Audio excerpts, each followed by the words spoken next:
waxay ahayd maalin Arbaca ah abaarihii 12kii subaxnimo 14kii Juulaay 2019 Basiir Cabdi Maxamed waxay telefoonka ku wacday mid kamid dadka u dhaqdhaqaaqa naafada waxayna weydiisay xilliga uu la kulmayo gudoomiyaha gobolka Banaadir ahna duqa magaalada Cabdiraxmaan Cumar Cusmaan injineer Yariisow waxa uu ugu jawaabay inuu arkayo 3 maalmood kadib oo ku beegan maalinta Sabtida waxay ka codsatay in marka uu gudoomiyaha la kulmo uu kala hadlo in xafiiskeeda miisaaniyad loo sameeyo isla markaana la ballaariyo dadka naafada ah ayaa iga doonaya inaan caawiyo kaliday ayaa xafiiska ka shaqeeya waxbana uma qaban karo ayay tiri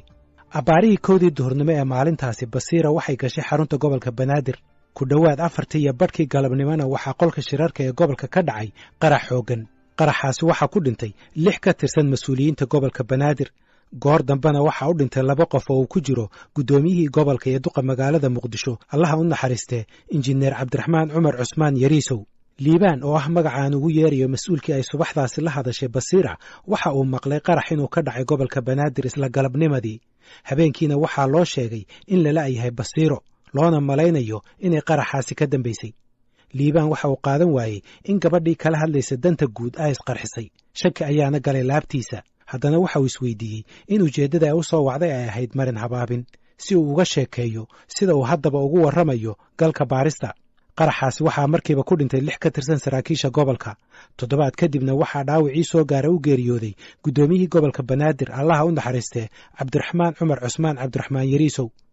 dawladda Soomaaliya waxay rasmi ahaan u sheegtay in qaraxaasi ay ka dambeysay Basiir Cabdi Maxamed iyo gabadh kale oo kalkaaliyo u ahayd taasi oo la laayahay laguna magacaabo Degan Cabdullaahi Cali su'aalaha ay dad badan isweydiinayeen ayaa haddaba ah sidee ayay Basiir Cabdi Maxamed shaqo uga heshay gobolka Banaadir yaa u geeyay gudoomiyaha gobolka Banaadir si uu shaqo u siiyo maxaa muujinaya in gabadhan ay xiriir la lahayd ururka Al-Shabaab iyo su'aalo kale galka baaristu waxa uu isku dayayaa inuu ka jawaabo su'aalahaas iyo kuwa kale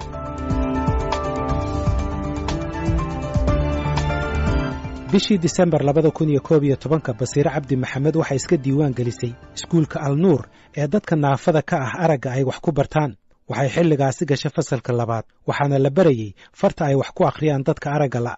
magaca isku diiwaan gelisay waxa uu ahaa Basiir Cabdi Maxamed waxa galka baaristu uu xaqiijiyay in magaceeda dhabta ah uu yahay Maryan Cabdiraxmaan Maxamed Abikar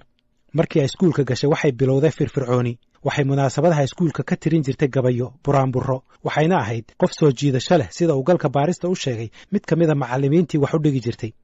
bishii May 2014 waxay ka wareegtay iskuulka Al-Nuur kadib markii ay baratay farta wax lagu akhriyo ee loo yaqaan Braille-ka waxayna markaas u sheegtay maamulka inay tagayso iskuul ay dhigtaan dadka waaweyn waxay bilowday firfircooni iyo inay dhex gasho bulshada waxay xubin ka noqotay guddiga dadka naafada ah sanadkii ku xigay ee 2015 horaantiisii waxay aasaastay ururka horumarinta haweenka oo lagu magacaabo Sawdo bishii Maarso 23keedii 2015 waxay kulan la yeelatay madaxweynihii xilligaasi Xasan Sheekh Maxamuud xubnaha dadka naafada ah oo ay ku jirto Basiir Cabdi Maxamed ayaa ka codsaday madaxweyne Xasan Sheekh Maxamuud 4 qodob oo kala ah inay Soomaaliya saxeexdo xeerka caalamiga ah ee xuquuqda aadanaha in xafiis laga siiyo dadka naafada ah madaxtooyada Soomaaliya in la dedejiyo sharciga naafada Soomaaliya iyo in la qabto shirweyne qaran oo dadka naafada ah oo gobolada oo dhan ay ka wada qayb galaan madaxweyne Xasan Sheekh Maxamuud waxa uu 4taasi qodob ka hirgeliyay mid kamid ah kaasi oo ahaa inuu dadka naafada xafiis ka siiyo madaxtooyada iyadoo 3 kale ay harsan yihiin ayuu xafiiska ka tagay markii ay dhalatay dawladda cusub dadka u dhaqdhaqaaqa naafada waxay si anba qaadeen ololahoodii ay ku soo dhacsanayeen xuquuqdooda isla markii lagu dhawaaqay golaha wasiirada waxay kulan la yeesheen ra'iisul wasaaraha Soomaaliya Xasan Cali Khayre waxaana kulankaasi uu qayb ka ahaa mid uu ra'iisul wasaaruhu kula kulmayay bulshada rayidka ah iyo dad kale oo waxgarad ah kulankaasina waxa uu dhacay bartamihii 2017 waxa ay shirkaasi ugu sheegeen ra'iisul wasaaraha inay doonayaan xaqooda inay ka helaan dawladda cusub iyo gobolka Banaadir sida uu sheegay mid kamid ah mas'uuliyiinta naafada oo shirkaasi joogay bishii Juulaay ee sanadkaas iyadoo la daba socdo kulankii xafiiska ra'iisul wasaaraha waxa mas'uuliyiinta naafada ay kulan la yeesheen wasiirkii warfaafinta injineer Cabdiraxmaan Cumar Cusmaan kulankaasi oo ka dhacay xarunta wasaaradda warfaafinta waxayna kala hadleen sidii barnaamij ka hadlaya dhibaatada haysata dadka naafada ah looga sii deyn lahaa warbaahinta dawladda waxaa la isku soo qaaday barnaamij toddobaadle ah in loo sameeyo dadka naafada wasiirku waxa uu soo dhaweeyay fikraddaasi bishii Janaayo 22keedii 2018 injineer Cabdiraxmaan Cumar Cusmaan waxa uu ka tagay wasaaradda warfaafinta waxaana loo magacaabay duqa magaalada Muqdisho ahna gudoomiyaha gobolka Banaadir bishii maarso ee xigtay waxa uu mar kale la kulmay guddigii wakiilka u ahaa dadka naafada oo ay ku jirto Basiire Cabdi Maxamed. wakiiladaasi waxay u sheegeen inay ka doonayaan guddoomiyaha inuu xil ka siiyo gobolka. mas-uuliyiintu waxay dhexdooda xilkaas u soo jeediyeen inay qabato Basiire Cabdi Maxamed oo ka mid ahayd hogaamiyaasha ugu cadcad mas-uuliyiinta naafada. guddoomiyaha gobolka Banaadir waxa uu guddigii u sheegay inay isaga jawaab ka sugaan. 15 May 2018 injineer Cabdiraxmaan Cumar Cusmaan waxa uu bixiyey jawaabtiisii, waxaana uu wareegto ku magacaabay Basiire Cabdi Maxamed inay noqoto xiriiryaha arrimaha dadka naafada ee gobolka Banaadir. waraysi ay siisay Basiire Cabdi Maxamed idaacadda Mustaqbal ee magaalada Muqdisho ayay kaga hadashay xilkaasi loo magacaabay. arrintan waxaa la iigu dhawaaqay ama xilkan oo ay dekreetada soo baxday 15 May ee soo baxday. fursado badanna way noo saamaxeen. ugu horeyn dadka naafada ah oo aad u jeclaa in macnaheedu aan u qabto arrin mas'uuliyad ah oo arrintooda u ololeeyo oo waxa la yiraahdaa u ololeynayo markasta in aniga aan u taga boos aan arrintooda wax uga qaban kara ama uga dhaqdhaqaaqi kara mar walba u taagnaayeen oo arrintaas maxaa la yiraahdaa aad u daneynayeen. qodobka labaad oo ii saamaxayna waxay ahayd in guddoomiyaha gobolka Banaadir Cumar Cabdiraxmaan Cumar Yariiso guddoomiyaha gobolka Banaadir duqa magaaladana ah in maxaa la yiraahdaa ay ahayd xilli isaga oo xilka haayay asigana uu ahaa qof mar walba arrimaha naafada aad u jecel. hadduu wasiir ahaay iyo hadduu guddoomiyaha gobolka Banaadir yahayba mar walba naafada xilli kasta qof la fariisto arrimahoodana aad u daneeya ahaay. bishii Juun 30 2018 madaxweynaha Jamhuuriyadda Soomaaliya Maxamed Cabdulaahi Farmaajo ayaa xafiiskiisa ku qaabilay xubno ka mid ah dalladda ururada naafada kuwaasi oo u doodaya xuquuqda dadka naafada ah. mas-uuliyiinta naafada ee kulankaasi ka qayb galay waxaa ka mid ahayd Basiire Cabdi Maxamed. waxay dhinaca bidix ka fadhiday madaxweynaha, waxaana iyada iyo madaxweynaha u dhexeeyey oo keliya wasiirka haweenka iyo horumarinta xuquuqda aadanaha Deeqa Yaasiin. bishii Disembar 2018 madaxweynaha Soomaaliya Maxamed Cabdulaahi Farmaajo waxa uu saxeexay sharci lagu aasaasayo hay'adda naafada qaranka. safka hore dadkii fadhiyey waxaa ka mid ahayd Basiire Cabdi Maxamed. madaxweynuhu waxa uu hadalkiisa kaga hadlay sida loogu baahan yahay in wax loo qabto dadka baahiyaha gaarka ah qaba, gaar ahaan dhinaca shaqooyinka. ahmiyadda uu leeyahay sharcigan runtii waa ahmiyad aad iyo aad u weyn oo ugu horeyso inaan daryeelno dadkeenna tabaalaysan, dadkeena naafada ah inaan daryeelno oo aan ka warqabno oo aan u naxariisanno siduu ilaahay noogu naxariisto. waxaa intaas dheer oo loo baahan yahay inaan u xaqiijinno waxbarashadooda, caafimaadkooda iyo daryeelkooda bulshada ee guud oo aan gaarsiinno maxaan ku rahdaa daryeelkooda aan gaarsiinno oo intaasna aan ku darno inaan si gaar ah haddii ay tacliintooda dhammaystaan iyo waxbarashadooda dhammaystaan inaan xaqiijinno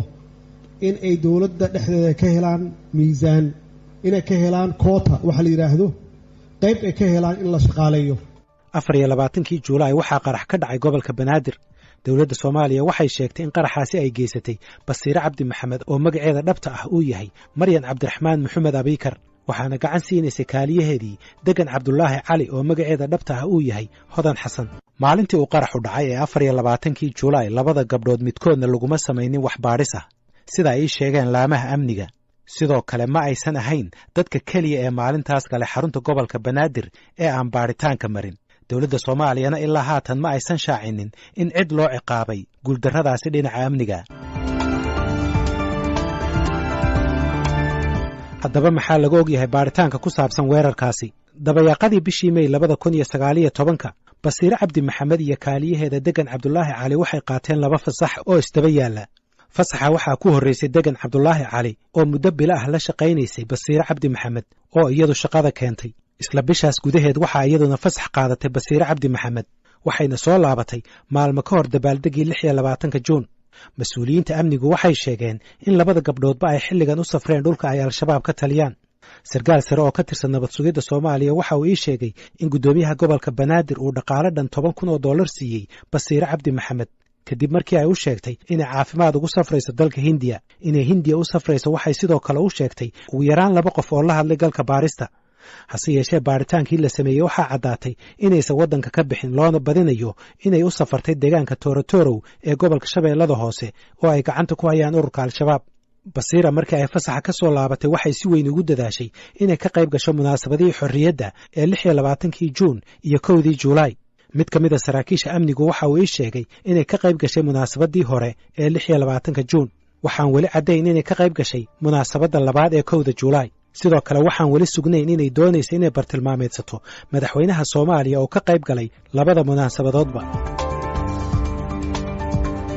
galka baaristu waxa uu ka ogaaday wareysiyo uu la yeeshay mas'uuliyiinta amniga iyo dad ka tirsan qaraabada in Basiir Cabdi Maxamed ay xiriir la lahayd laba qof oo ku sugan magaalada Buqa Qable labadaasi qof mid ka mid ah waxa la sheegay inay ka mid tahay dadka u dhaqdhaqaaqa ururka Al-Shabaab halka kan kale la sheegay inuu xubin ka yahay ururka Al-Shabaab labadooduna waxay ka tirsan yihiin qaraabada Basiir Cabdi Maxamed mid ka mid ah labadaasi qof waa Xasan Maxamed Abikar oo adeer u ah Basiir Cabdi Maxamed oo magaceeda dhabta ah uu yahay Maryan Cabdiraxmaan Maxamed Abikar Xasan Maxamed Abikar waxa uu ku sugan yahay magaalada Buqa Qable ee gobolka Hiiraan laba ilo wareed oo mid uu ka tirsan yahay laamaha amniga kan kalena ehelka Basiir Cabdi Maxamed waxay galka baarista u sheegeen in Xasan Maxamed Abikar uu ka tirsan yahay saraakiisha Al-Shabaab u qaabilsan qaadista canshuuraha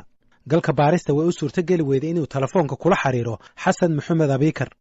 sidoo kale laba ka mid ah ehelada Basiir waxay galka baarista u sheegeen in hooyadeed lagu magacaabo Faadumo Cali Abikar ayna ku magac dheer tahay Shiino waxay ku nooshahay magaalada Buqa Qable ee gobolka Hiiraan oo ay gacanta ku hayaan maleeshiyada ururka Al-Shabaab labadaasi qof waxay sidoo kale galka baarista u sheegeen in hooyadeed ay ka mid tahay dadka u dhaqdhaqaaqa xarakada sida ay hadalka u dhigeen una abaabula taageerada dumarka iyo ururinta taakulaynta mid ka mid ah ehelada Basiira waxa uu galka baarista u sheegay in hadda ka hor Basiira uu soo doonay inay isku barteen magaalada Muqdisho balse hooyadeed ay diiday iyadoo ku adkaysatay inuusan gabadheeda guursanayn nin aysan ka soo ureyn rasaasta mujaahidiinta sida uu hadalka u dhigay qof saddexaad oo ka mid ah ehelka Basiir Cabdi Maxamed wuxuu galka baarista u sheegay in hooyadeed ay ka mid tahay dadka naafada ka ah dhinaca aragga mar aan weydiiyey hooyadeed inay u dhaqdhaqaaqdo ururka Al-Shabaab waxa uu ku jawaabay deegaanka dadka jooga haddii aysan saamayn ku lahayn waxba kuma ogi Basiir aabaheed Cabdiraxmaan Maxamed Abikar waxa la sheegay inuusan ku noolayn dhulka ay ka taliso ururka Al-Shabaab isla markaana uusan qayb badan ku lahayn nolosha iyo duruufaha qoyska ku nool Buqa Qable galka baarista waxa uu helay xiriirka aabaha Basiira Cabdiraxmaan Maxamed Abikar hase yeeshee lagama jawaabin telefoonkiisa galka baaristu waxa kale oo la xiriiray xubin kale oo ka tirsan ehelka oo ii sheegay sidan qoysku shaqada gabadha kuma ogeyn sidoo kale laguma ogeyn inay urur ka tirsan tahay dhacdadan waxay ahayd wax hal mar ah oo aan annaga oo dhan aad ula yaabnay qoysku ma oga inay Al-Shabaab ka tirsanayd ilaa haatanna ma hayno wax caddaynaya inay Al-Shabaab ka tirsanayd waxaan weydiiyey su'aal ahayd inay xiriir la lahayd dad ka tirsan Al-Shabaab iyo in kale waxaana uu ku jawaabay maya wax iyada u qarsoon ma ogaan karno laakiin annaga qoys ahaan waxaan ku ogeyn ma jirto mas'uuliyiinta dawladda Soomaaliya waxay ii sheegeen in weli ay baaritaan ku wadaan sidii uu qaraxaas u dhacay hase yeeshee ilaa haatan dadka la xiray su'aalana la weydiiyey waxaa ku jira Cabdulaahi Cabdiraxmaan Maxamed oo xiran muddo 50 maalmood ah Cabdulaahi waxa uu la dhashay Basiira